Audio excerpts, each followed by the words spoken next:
Hello friends, this is Sagar Gurday. We are dealing with electrical drives. Since last session, we started with DC motor drives, and in today's session, we'll be discussing about controlled rectifier fed DC drives. Controlled rectifiers are used to get variable DC voltage from an AC source which has fixed voltage. Now the controlled rectifier for DC drives are also known as static Ward-Leonard drives. The commonly used rectifier drives are shown in the below figures. In this figure, it is a single phase fully controlled rectifier. Also, its operating quadrant are shown. It operates in quadrant 1 and 4. Similarly, the single phase half controlled rectifier, it operates only in the first quadrant. Three phase fully controlled rectifier, you can see we have three sets of thyristors T1, 2, 3, 4, 5 and T6. Again it works in two regions, that is quadrant 1 and 4. And three phase half control rectifier, it consists of three thyristors with three diodes, and it works in quadrant 1 only. We'll see the control rectifier drives one by one. We'll start with single phase fully controlled rectifier control of separately excited DC motor. In the figure, you can see the drive circuit. Here, the motor is shown by its equivalent circuit. Field supply is not shown. As we show in the machine, we have not shown any field supply to this motor. When field control is required, field is fed from a controlled rectifier, otherwise from an uncontrolled rectifier. Say an input voltage Vs, this Vs is equal to Vm sin omega t. For this, first I have drawn the waveforms here for discontinuous and continuous conduction. We'll discuss this first. In a cycle of input voltage source, thyristor T1 and T3 are applied with the gate signals from say alpha to pi, and next thyristors T2 and T3 are applied gate signals in the next half cycle, that is pi plus alpha to 2 pi. When the armature current does not flow continuously, the motor is said to operate in discontinuous conduction. When current flows continuously, the conduction is said to be continuous, like this.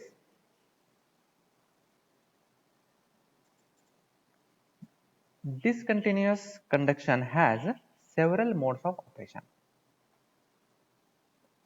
The most approximate, or say a simple method of analysis is obtained when only the dominant mode of this discontinuous conduction is considered into account. In discontinuous conduction mode, current starts flowing with the turn on of thyristors T1 and T3 at omega t is equal to alpha at this point. Now motor gets connected to the source and its terminal voltage equals the source voltage, that is Vs. The current which flows against the E, capital E, and the source voltage after omega t is equal to pi after this, and it falls to 0 at this particular point. I call it as beta. So from this point, the current has changed the direction with respect to E and the source voltage. It is downwards, and now at point beta it has reached the 0 value. Due to the absence of current, now the T1 and T3 turns off the motor terminal voltage is now equal to the induced voltage, that is capital E. When the thyristors T2 and T4 are ignited or fired at this point pi plus alpha, next cycle of motor terminal voltage, that is VA, starts. This one, it starts. Similarly, in continuous conduction mode, a positive current flows through the motor, and T2, T4 are in conduction just before the alpha. Before this, T2 and T4 were conducting. Now, when you apply the pulse at thyristor T1 and T3 at alpha, conduction of T1 and T3 reverse bias is T2 and T4. Okay, these two turns off. A cycle of VA is completed when T2 and T4 are turned on here at this. So the cycle starts from this, it falls to 0 again pi plus alpha. Now here we call it a completion of a cycle. Since armature current IA is not perfect DC, the motor torque also fluctuates. As we know, the armature current is directly proportional to the torque. As the current is changing, varying, the torque is fluctuating. Since torque fluctuates at a frequency of 100 Hz, motor inertia is able to filter out fluctuations. So again, its inertia itself is removing the fluctuations. In the discontinuous conduction, in a cycle of motor terminal voltage VA, the drive operates in two intervals. One is duty interval between alpha to beta, and zero current interval between beta to pi plus alpha. So this can be written using the equations VA, that is IARA plus LA DIA by dt plus E, and that is equal to Vm sin omega t, that is for alpha to beta, that is the first mode, and VA is equal to E when current is 0, that is the second. So these two equations can be written here. So now the equation of this VA, this one 5.72, has two components. What it has? One due to the AC source, that is Vm by Z. This Vm divided by Z sin omega t minus phi, and the other due to the back EMF E divided by Ra. Each of these component has transient component within it. Let these are represented using one constant K1 e raised to minus t by 2a. Then Ia can be written as Vm by Z sin omega t minus phi minus E by Ra plus K1 e raised to minus t by 2a for the range of omega t between alpha to beta. Here Z is this much, and phi is tan inverse omega La by Ra.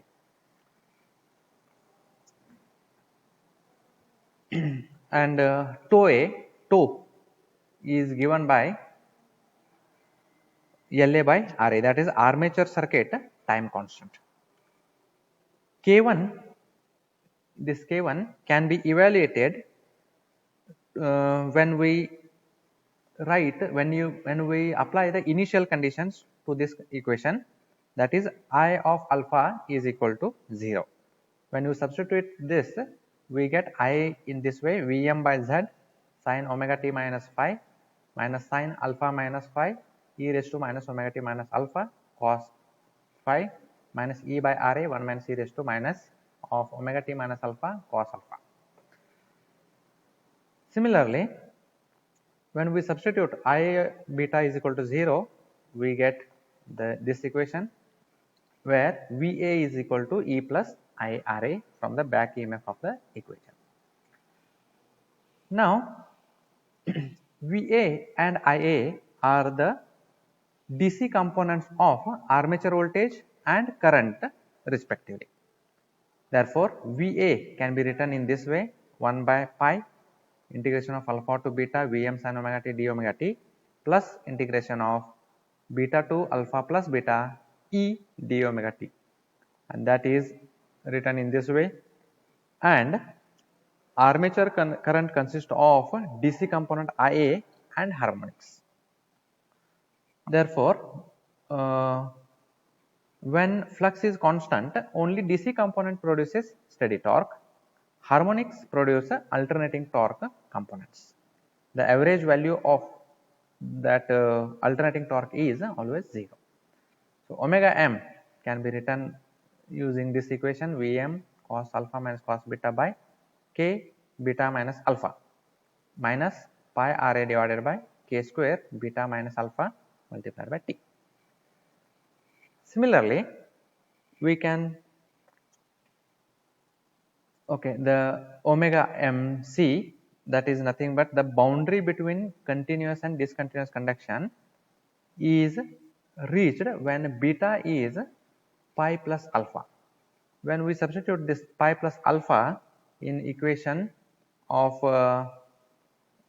VA, this equation, then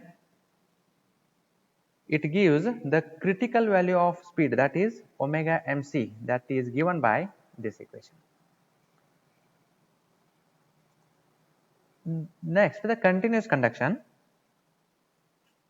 The continuous conduction waveforms are already shown. From that waveforms, let me show you that again. Using this waveform, I can write equation for, not this, sorry, this one, continuous.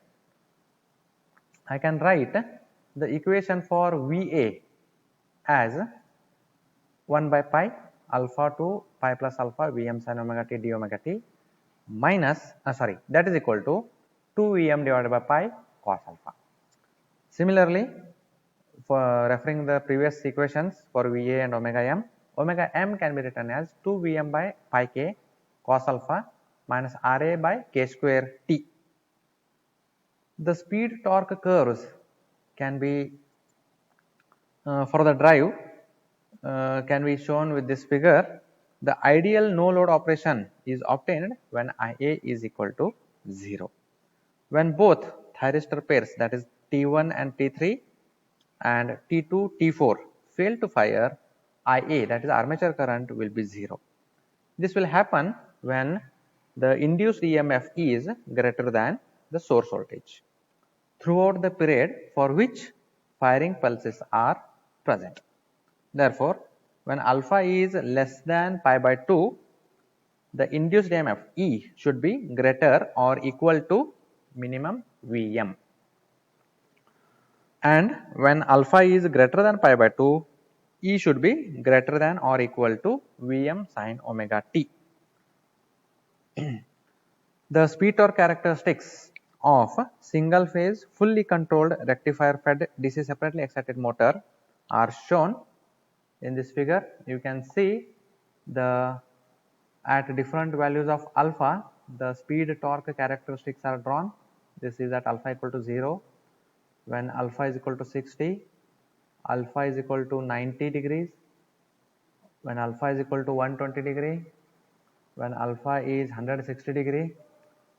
This is the boundary condition, the boundary between continuous and discontinuous conduction. On the left side of this boundary, this is the discontinuous conduction, and on the right side it is continuous conduction mode.